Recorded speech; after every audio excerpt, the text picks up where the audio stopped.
Guys, for today's video, naranasan mo na ba na magkamali ka ng pag-send sa GCash? And iniisip mo, pwede mo bang ma-recover o mabalik sa'yo yung amount na pinadala mo? Tara, pag-usapan natin yan. Sit back and let's discuss. Coming right up.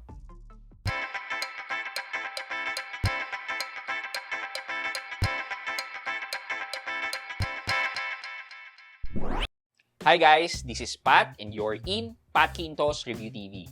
So if you're new here in my channel, I do reviews about entrepreneurship, small businesses, and other good financial practice na meron akong experience at ginawan ko na yan ng videos and playlists na makikita nyo dito sa taas. At kung bago kayo dito sa channel ko, you may to consider subscribing to my channel.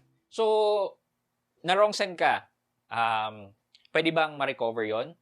Yeah, the answer is partly yes and partly no. Bakit partly yes and partly no? Unahin natin bakit yes. So merong requirement para ma-recover mo yung nagkamaling send ka. 'Di ba? Like sa sa BSP, kung magpapapalit ka ng pera, papapalitan mo yung nasira mong pera, kailangan kunyari 50% or 75% buo pa yung pera, yung serial number ganon. So ganun din.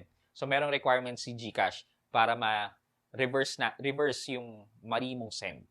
Okay. So, ito siya. So, based on GCash policy, they will be only able to accommodate a wrong send reversal only if only one digit in the wrong recipient number is wrong. Meaning, kunyari, ang dulo is doon ka lang nagkamali. Instead na 0 yung pipindutin mo, malapit yung 7, 8, 9, napindut mo 7 or 8 or 9. So, pwede nilang i-reverse yun. And, yun lang guys, ang pagbibigyan nila. So, if you meet that criteria na isa lang ang number na nagkamali ka, then, pwede i-reverse yung transaction. If nakita ni GCash na yung fund is still nandun, ang gagawin mo lang is to file a ticket sa GCash. Ganun lang, napakasimple. Pwede kang tumawag or pwede kang mag-file using the GCash app kung na-meet mo yung requirement. And kung hindi mo naman na-meet yung requirement, sorry na lang guys. I'm sorry to hear that. Pero ang best way mo na lang is kontakin yung taong yon na pinagpadalan mo na nagkamali ka and ayun, makiusap ka na ibalik na lang sa'yo yung pera. Kasi walang ibang magagawang paraan.